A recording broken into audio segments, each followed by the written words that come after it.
What's going on, YouTube family? Welcome to Automotive Life. My name is Lucky, and today we're going to be talking about the reason why dealerships will never put the real price of their vehicles online. Now, I'm not talking about the whole bait and switch thing and false advertisement. We're going to get into that. We're actually going to talk about the real legal reason why dealers refuse to put real pricing in their dealerships, and it's going to blow your mind. So make sure you stay tuned to the end. Now, before I get into the video, if you can do me a huge favor and gently squeeze the like button for YouTube algorithm, it helps me find more amazing people like yourselves that enjoy automotive content. Also, please consider subscribing. We do post 2 times a week, so make sure you click the notification bell. And once again, follow us on Instagram at Lucky Lopez, and let's get into the video. So I get hundreds of messages every single month from people asking me, Lucky, is this right? Can dealers lie about the price of the vehicles? Isn't this deceptive practices? Isn't this false advertising? How can dealers possibly get away with doing all this stuff? Now, I'm going to tell you as clearly as I can how dealers get away from this and how they're able to fool a lot of the customers. And the worst thing is a lot of the websites that you guys use to look for cars actually endorse this type of fraud and lying to consumers. I don't like these sites. That's why I don't advertise on them. And that's why I won't let them advertise on this channel. But we're going to go ahead and start off with something simple like this G-Wagon. So let's say you're looking online and all the other G-Wagons in your area are all $110,000. But you look at this one and this one's only $100,000. Has lower miles, it's clean, it's exactly what you want. So you get excited. So you call the dealership. Hey, is this car still available? Yeah, it's great. It's up for sale. Is the sales price $100,000? Yes, that's the price of the vehicle. Oh, great. When can I come down and look at it? Oh, you can come right now. So the customer gets excited, drives down to the dealership, looks at the car, and says, you know what? This is everything I've been looking for. This is exactly what I've been waiting for. And with a $100,000 price tag, I'm $10,000 behind everybody else in town. So I'm super excited to get this car. So they decide to do paperwork with their sales rep. Sales rep comes down, and all of a sudden the car is magically $112,000.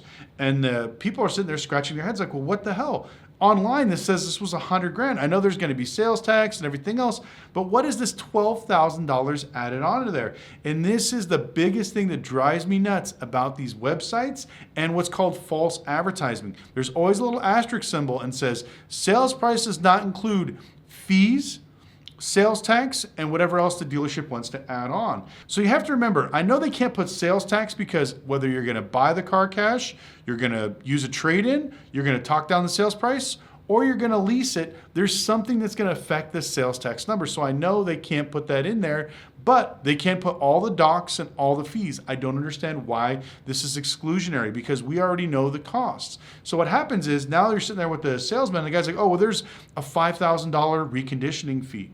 Now, a $5,000 reconditioning fee is the recon of the car. That is a cost. That is not a fee. That needs to be added to the car. And then, you know, they got all their other bullshit fees. Oh, we got rust protection fee, senior citizen add-on fee. I got child support fee. I got all these other drugs and habits I need to pay fee. So all of a sudden you're feed to death by all these crazy things that you don't really understand. So now the consumer's upset because they feel like they've been lied to. Well, hey, look, I understand there's going to be a few tack-on things, but why is it $12,000 difference? This is absolute insanity. This is a joke. Now the customer's upset. They leave. The sales guys usually get upset because now the customer's pissed off. It makes them look bad, but the dealership doesn't care. And sometimes this causes confliction, and this is why nobody likes to go buy a car. And this is why so many people hate dealerships. Trust me, every time I used to put an advertised price, I would get beat up on the phone. Are you sure? Are you lying? I'm not going to waste my time driving down there. I'm like, look, the price is what it is. The only thing I got to add on is sales tax because I don't know what you're going to pay for it,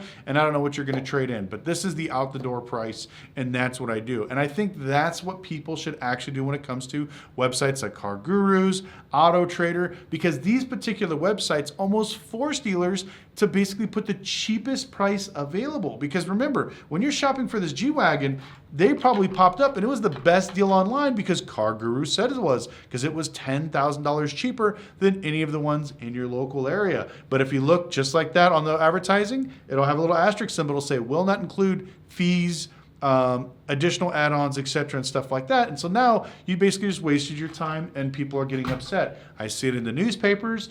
People will put some crazy price. They'll get down there and then there's a little asterisk symbol saying does not include fees, this. If you trade in another car, you get a $5,000 discount. It's just a bunch of BS, and it really affects people and it makes people very upset when it comes to buying cars. Now, the main reason why I wanted to do this video is because I was training a dealership and they didn't realize that You can't advertise the real price of the car unless you have all your factors figured out. And I'm going to tell you guys why legally a lot of dealers will never do that. So let's go ahead and bring back up this G-Wagon.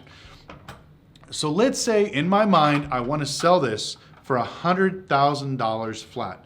I bought it at the auction for $95,000. So this means that if I sell this car, I'm going to make $5,000 out and I'm free and clear and I'm good to go and I can move on to the next car. So I'm happy with that number. So as a dealer, 9 times out of 10, I'm going to advertise this for $105,000. Now I know a lot of you guys are thinking, well, Lucky, if you get $100,000, why would you advertise it for 105? And you're like, oh, maybe you leave room for negotiation. That is one of the things. But the main reason is because of financing. Now, if you're a customer and you show up to my dealership and you have $100,000 cash and you want to buy my car, I will let that thing go. I have no problems, no headaches. But what I do have a problem with is if somebody comes in and let's say they want to buy this car and they don't have really good credit, the bank could charge me money to buy the deal. And this is where the legal ramifications come in. I cannot increase the price of the car if I have to add on legal fees or financing fees. What I mean by this is, let's say the customer wants to buy the car and I'm like, okay, I want to get this. I'm going to make $5,000. I'm going to sell it to you for $100,000. I run it to the bank and the bank's like, okay, we're going to buy this deal. This customer has bad credit, he has a few late payments, and we don't like his debt to income. So we're going to charge you $5,000 to buy this car. So now I'm like, crap, I'm going to have a $5,000 bank fee.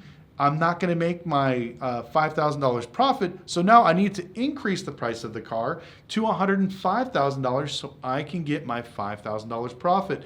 And this is where the legality problem falls. I legally cannot do that. Now, if I get caught doing that, or if you see a dealer do this, this is actually something they get in trouble for. Now, I know a lot of times dealers, we have to adjust the price and do things to cover the cost of what's called a bank fee, but this is why most dealers will never put the real price of the vehicle up online, because we have to leave up that thing for the margin of the bank fee. Now, I know this sounds weird and complicated, but this is the way dealers think, because every time we see a car, we're expecting somebody with bad credit to buy this car. And we know that we're going to get charged a fee. So at my dealership, I love to tell people the real price of the car. But the downfall was when I ran into people with bad credit or credit issues, it made it very hard for me to sell my cars at a flat rate.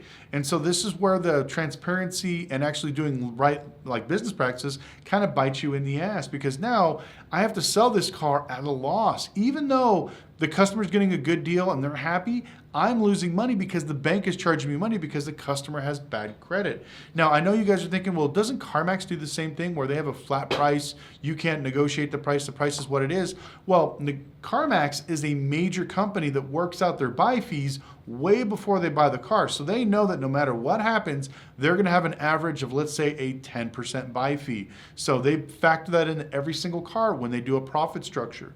When it comes to dealerships like me that deals with mostly subprime customers, it's very hard because I've had deals where I've tried to sell a $20,000 car and I've been hit with a $3,000 buy fee, and I've been hit with a $7,000 buy fee. That's how crazy the spectrum gets when it comes to subprime financing. And the worst thing is dealers like myself that want to be honest, that want to tell people, hey, this is the price of the car, take it or leave it. I have to turn down a lot of customers because I can't sell them that car for that price. And a lot of them get upset and they don't believe me. I'm like, look, I can't sell you this car for this price. And then why? I don't understand why. I mean, I qualified for it. I'm like, yeah, but the bank wants to charge me $5,000 to sell you this car. I'm not going to make any money. And then on top of that, people don't realize this. If you have bad credit, I'm legally married to this car for what's called recourse payments. So if a customer has bad credit, there could be a 1 to 3 month recourse, which means if that customer doesn't make that car payment for the 1 to 3 months, whatever the bank requires, I have to pay back the car in full to the bank, and then me, the person, the dealer, has to chase the customer for that car. So that's a lot of risk, a lot of liability, and a lot of headache for very little or no money. So that's why most times I'll tell people I'll just walk away from the deal, or tell them to pick a different car or come up with a bigger down payment to offset the risk to the bank.